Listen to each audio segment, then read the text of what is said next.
Salut à tous, c'est Tiffen. Aujourd'hui je fais une vidéo totalement à l'impro, je suis désolée, je n'ai aucun texte, je vais vraiment...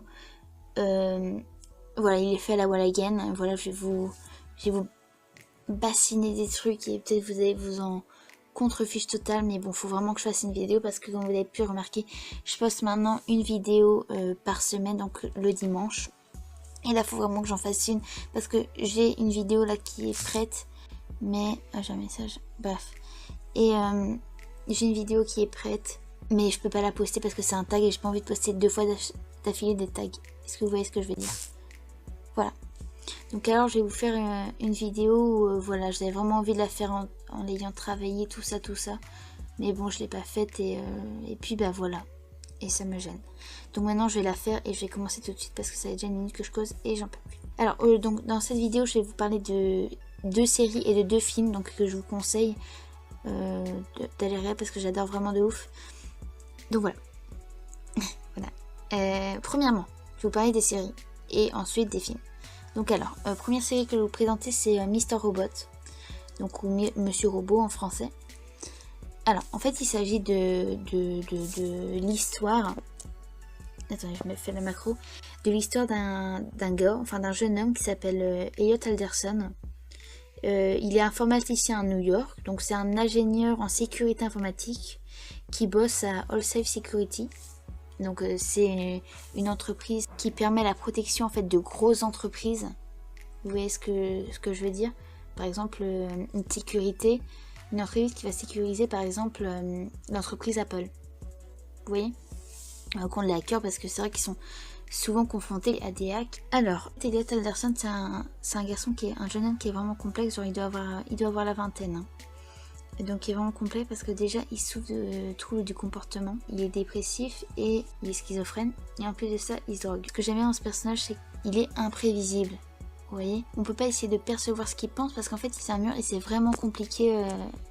Enfin, j'aime beaucoup ce personnage en fait, j'adore le jeu d'acteur de cet acteur en fait. J'aime vraiment. Et en fait voilà, en fait ce garçon, Elliot Alderson, donc il travaille à AllSafe Security, mais il s'avère que c'est un hacker. C'est-à-dire que toutes les personnes qu'il peut rencontrer, eh ben, il va aller hacker, parce que pour lui c'est très simple, voilà, il le fait tous les jours. Et donc il va aller hacker les personnes à qui il sera confronté. Mais un jour en fait dans le métro il rencontre un gars qu'on surnomme Monsieur Robot, qui a lui aussi une société qui s'appelle F Society. Donc F Society c'est genre un sorte de regroupement de hackers qui souhaitent rétablir l'équilibre de la société. C'est-à-dire que pour eux, les grosses entreprises telles que Evil Corp manipulent la société, nous gouvernent en quelque sorte.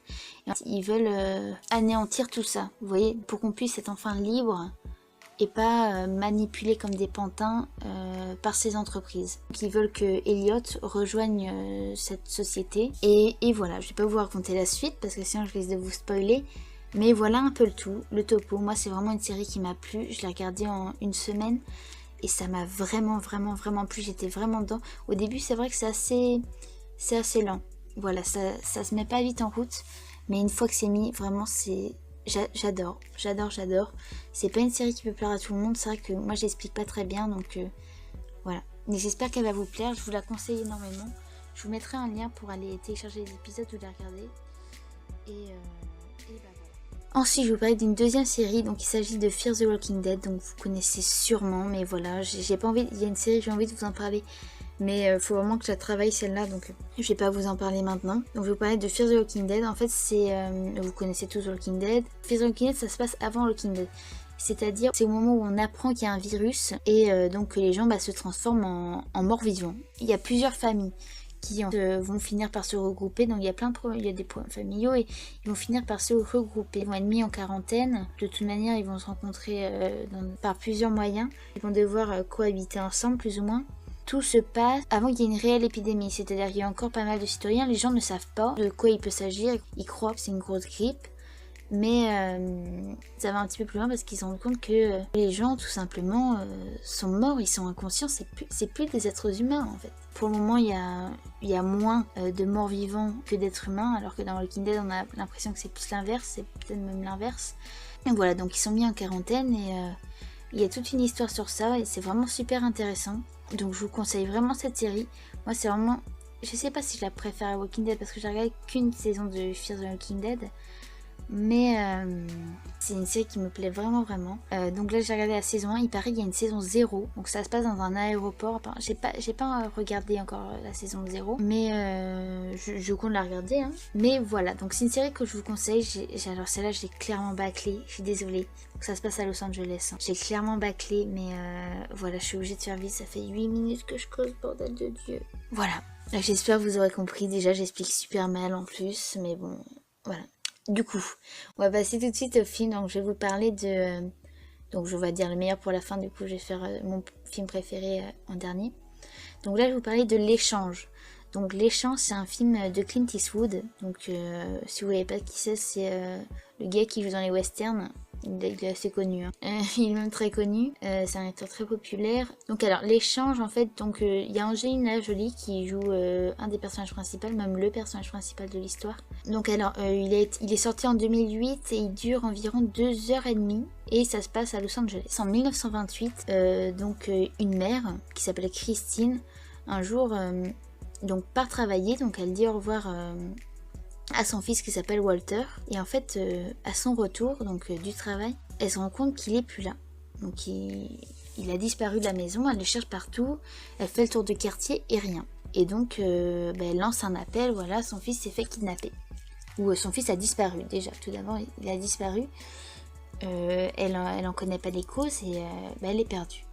Et en fait, quelques années plus tard, il me semble que c'est quelques années, ça fait assez longtemps que j'ai vu ce film, elle a un appel. Donc on l'appelle et on lui dit qu'on a retrouvé son fils. Ça y est, on a retrouvé son fils. Donc c'est la plus heureuse des femmes. Et elle va donc à la gare retrouver son fils. Et en fait, quand elle le voit, elle se rend compte que c'est pas lui, quoi. C'est pas son fils, c'est pas Walter. Et elle est perdue, elle essaye d'expliquer tout ça, de dire que c'est pas le sien, quoi. Elle lui dit c'est pas mon enfant. Et personne ne veut la croire. Donc on la prend pour une folle. Hein. On dit c'est le choc. Puis il a changé hein, au bout d'un an, les enfants ça change tout ça. Et en plus le garçon l'appelle maman. Voilà, elle dit mais elle devient folle, elle dit mais pourquoi tu m'appelles maman, je suis pas ta mère. Parce qu'en plus déjà cet enfant il est plus petit que son fils, il fait pas la même taille que Walter. Et en plus de ça il est circoncis. Or son fils ne l'était pas. Voilà. Donc voilà, et après il y aura toute une histoire comme ça, donc où elle devra s'occuper de cet enfant, mais en même temps elle essaiera de poursuivre les recherches et on va essayer de raisonner la justice pour lui expliquer qu'ils se sont trompés, qu'il faut continuer à chercher son fils qui n'a pas été retrouvé. C'est un film que j'ai vraiment apprécié, donc je vous le recommande énormément, je vous mettrai toujours un lien pour le regarder. Voilà. Ensuite, alors je vais vous parler de mon film préféré que j'aime énormément, il est tellement beau.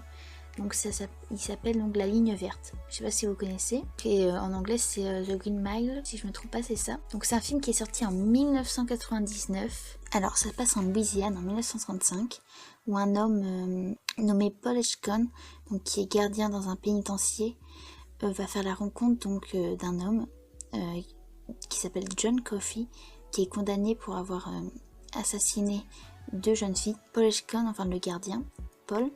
Il travaille il est gardien dans le bloc E. Le bloc E, c'est en fait le bloc pour les condamnés à mort, donc qui ont passé sur le chaise électrique. Et là, en fait, il fait la rencontre du coup de John, qui est quand même un mec qui est assez baraque, un homme de couleur qui est vraiment très grand. Donc il a tout vraiment physiquement pour être un assassin. Du moins, il est très effrayant, très imposant, mais il s'avère que cet homme, intérieurement, c'est une perle. C'est vraiment un homme qui est bon. Il est tellement attentif, il est à l'écoute de tout le monde. Il souhaite que le bonheur des autres. Et Paul, il va se dire, mais c'est pas possible, il peut pas. En fait, ça peut pas être le meurtrier de ces jeunes filles. Et en fait, tout au long de l'histoire, on va se rendre compte que peut-être ce n'est pas lui le tueur de ces jeunes filles et qu'il est condamné pour rien en fait.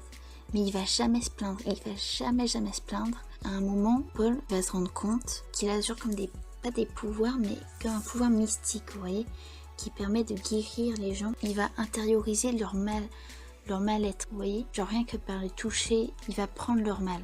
Il va le prendre en lui et il va le garder et ensuite il va purger tout ça, vous voyez. Tout le malheur, il va le prendre en lui. C'est vraiment ce qui est beau dans ce film. C'est un film qui est très long, il dure 3 heures. Et voilà, je sais que j'explique très mal, mais c'est vraiment un super beau film. Je pense qu'il faut au moins l'avoir vu une fois dans sa vie parce qu'il est magnifique. Magnifique. Voilà. Je pense que j'en ai fini pour cette vidéo. J'espère qu'elle vous aura plu, même si elle n'est pas top. Il fallait vraiment que j'en fasse une. Et bon, je suis un peu déçue quand même du résultat, mais bon, faut que je fasse avec. Et puis, ben voilà. Du coup, je vous dis à la prochaine et je vous dis ciao, ciao. Alors, c'est un film qui se passe... Non, ça se passe pas.